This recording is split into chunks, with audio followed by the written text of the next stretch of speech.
Hey, Dad, I have a special announcement for you today. We are going to talk about a film coming out, and at the time of recording this episode, the film is about to drop. So you want to go to opening weekend and support this brand new movie called The Unbreakable Boy. Now, you know, a lot of what comes out of movie land is not very helpful if you're trying to build disciples and strong families, and you often cannot take your family to see certain films. But every so often, a film comes along with a really powerful message that's shot really well with great acting and great music and the whole bit.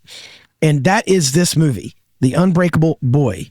And for the most part, I want to caution really young audiences may not be the right fit, but for the most part, you can take your whole family to see this film, and you're going to laugh, you're going to cry, as the old adage goes. There's moments of highs, moments of lows. And I want to strongly encourage you to go see it. So today we get to interview one of the owners of Kingdom Story Company, one of the founders. This film company, if you've heard of that name, it's probably because you went and saw a film like I Can Only Imagine or American Underdog or I Still Believe or The Jesus Revolution. These guys have done some amazing films over the last decade. And today we're joined by one of their founders, Kevin Downs. Now, you may know that name because if you saw the movie Courageous years ago by the Kendrick brothers, you know Kevin Downs was the bad cop. He was the dirty cop in that film. So Kevin is an actor. He is a writer. He's a producer, director, and one of the co-founders and chief production and distribution officer of Kingdom Story Company. So we're delighted to be joined by Kevin today, who's going to walk us through some of the aspects of the film and some of the reasons why it makes such a great watch for families. So without any further ado, here's my conversation with Kevin Downs. Hey, as I mentioned in the intro, I'm joined today by Kevin Downs. Kevin, thanks for coming on today, buddy. Hey, good to be here. How are you, by the way? Great. I'm excited, and I'm really pumped about getting the opportunity to talk with you about this film.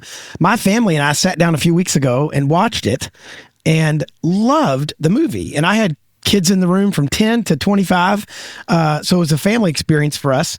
And that's where I'd love to start. Let's just start. It might be like starting on second base. Dads listen to our show all the time, and I want you to tell a dad, why should he take his family to see this film? Because I think he should. I'm going to double and gang tackle whatever you say because I think it's a great family film. I mean, first of all, it's a movie about a father. So it's a movie for fathers. It's a fatherhood movie.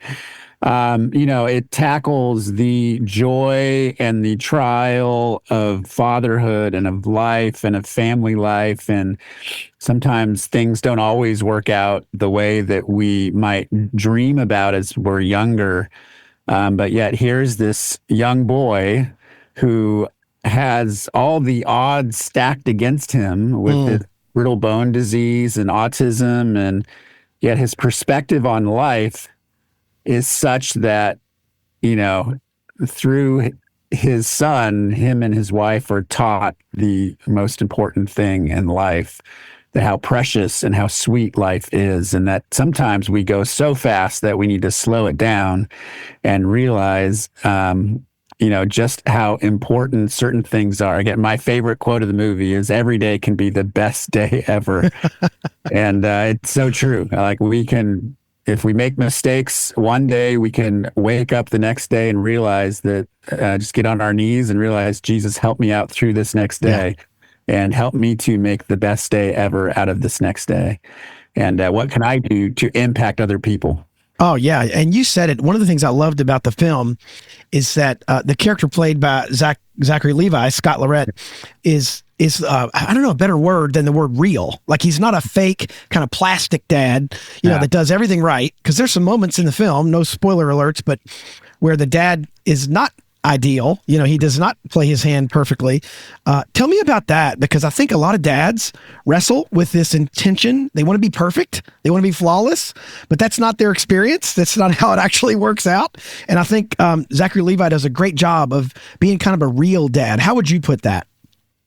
Yeah, no, he makes it relatable. Like, I think the biggest thing is, relate to his struggle. We can relate to the journey, the trials, even if we don't have a son that might have osteogenesis imperfecta, which is the brittle bone disease, or if we don't have a son that's autistic per se.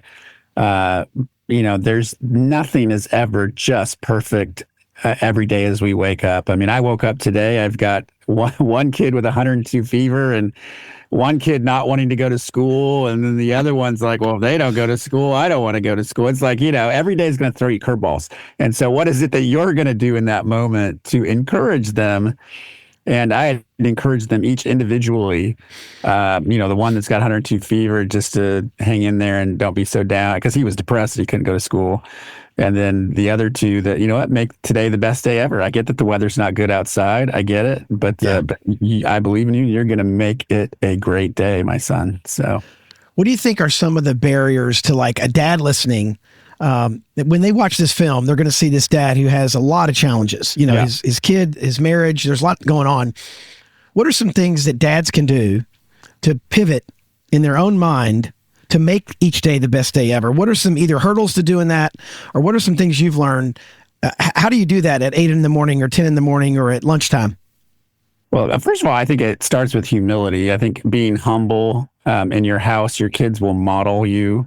So if you tend to have a humble heart and a soft tongue, but yet lead through strength, your kids are going to model whatever you do. And so I think every day, that doesn't mean every day is going to be perfect or whatnot, but every day you have the opportunity to wake up and say, I'm going to tweak some things and do a little bit different. And maybe I didn't, and then admit if you maybe did something incorrect and come back and make that right. Say, you know what, son, I misspoke. I should have said this, and I apologize. But let's do this. And that's what leadership is being able to humbly be self-aware in those moments and have integrity and honesty as you lead in your family life with your wife and your kids, as well as out in the workforce and in the community.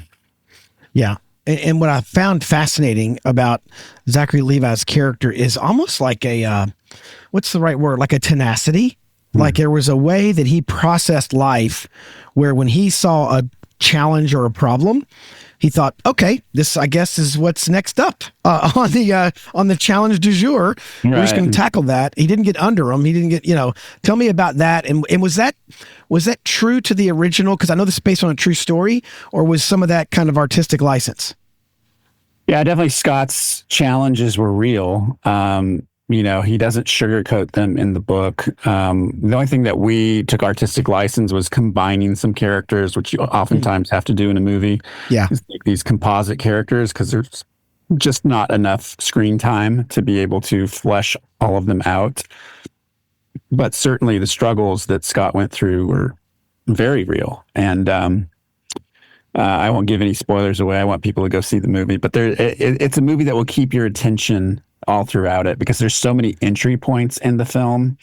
You don't have to have the same struggle that Scott has or Teresa has, but there are entry points that you will relate to the journey that they are on. And that's what I love so much about it. I mean, it's not just a heavy tearjerker. It's going to make you laugh and keep your attention all the way through it. I mean, it's lighthearted and it's open. Like when it opens, you're like, oh, this is going to be a lighthearted movie. I mean, John Gunn, the director, did really such a great job to kind of pull people in. But the setup is really good. And then at the end, of course, I'm crying through the last 25 minutes of the movie. I mean, it's just so strong and so powerful and so relatable. Yeah, same. I'll keep the spoiler alerts out of the interview, but there were a couple moments where you're right. And it sounds so trite, but there were several moments where I really did cry in the film. And then there was a couple moments where we busted out laughing. Like there was some moments of comedic relief, and you needed them because the story felt kind of heavy at times. You definitely need them. That's the thing. You can't just have an overtly heavy movie and then because you'll lose interest at that point. There's certainly an artistic form to having really good screenplays that are adapted from true life stories, and it seems to be one of the things where we typically are good at is these adaptations. Most of them true life. The exception was Best Christmas Pageant Ever, which just came out, which obviously is based on a book. Yeah. Best-selling book from like 50 years ago. But, our goal in making the true stories is to really honor the character, the people that we're telling the story off of. And we oftentimes will tell them, look, this is not going to be a documentary. It's going to be a portrait. And a portrait is like a snapshot of what the journey is that you went through. And it's going to have the same feels and the same look as the journey you went through. But we will have to take some artistic license to be able to get it there. So if you think of the dad, Kevin, who goes to see this film, because that's most of the guys who would listen to our show, how do you think they might be different from the minute the movie kicks off till the 2-hour mark when it's over? What is a way or two that you hope a dad who goes to see this film might change, or something he might realize or think about throughout the course of the film, where when the film lands and the credits start rolling, what can that dad be looking forward to as an improvement or change in who he is? Yeah, that's a good question. I mean, just as an example, I mean, one of the moments that strikes for me, and it's early on, so I'll give that spoiler alert, is just when young Austin, in voiceover, you realize that for the first time, his dad really saw him. And, that gets me. That's the first moment that really gets me, because it's like, man, I want my kids to have that self-awareness where their main goal in life at that young age is just for their dad to see them. And the fact that a kid's thinking that, we oftentimes as parents lose focus that, hey, that's out there for the taking. Like, that's there for you. And like, I mean, if I just remembered that daily with my 5, 6, 7-year-old, I mean, oh my gosh, I'd be giving hugs every day. And not that I didn't give a lot of hugs, but it's one of those things that just is a good reminder, right? That those your kids, my kids right now are 11, 15, 16. And I'm now in the grieving process about how fast they grew up. Right. I'm just like, no. Right. I want it back. I want it back. And you can't have it back. It goes by way too fast. I still have one son. Well, we have 5 boys, and my youngest still gives me hugs. But it's like, but you can see that door not closing, but it's a season for sure. Yeah, progresses quick. It's a precious season. Let me close with this kind of you've been on both sides of the camera. You're a producer, you're a writer, you've been an actor in tons of movies. What made this film, either from the production side or the development side, or from the acting side, because even though you weren't in it, you saw it all happen. What made this film unique or difficult in terms of kind of pulling it together? Well, the biggest thing was this was the first film we did after the start of COVID, which was quite a time ago. Yeah. And so it's actually, COVID was the reason it got made, because the locations were very contained.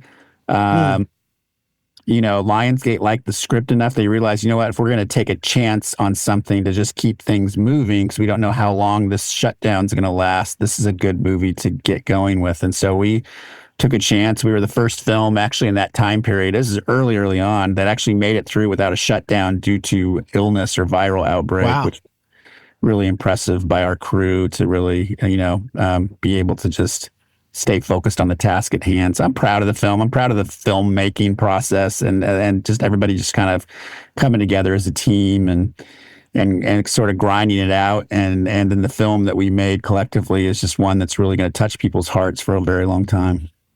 Well, I greatly appreciate it, and I want to encourage dads to go see it. And I want to thank you, Kevin, for spending a few minutes walking us through the arc of the film and the dad. One final word, man. Tell a dad to go see the film and why he should go see it.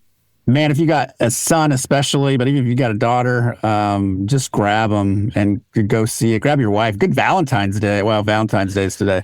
But, it's a good date night movie as well.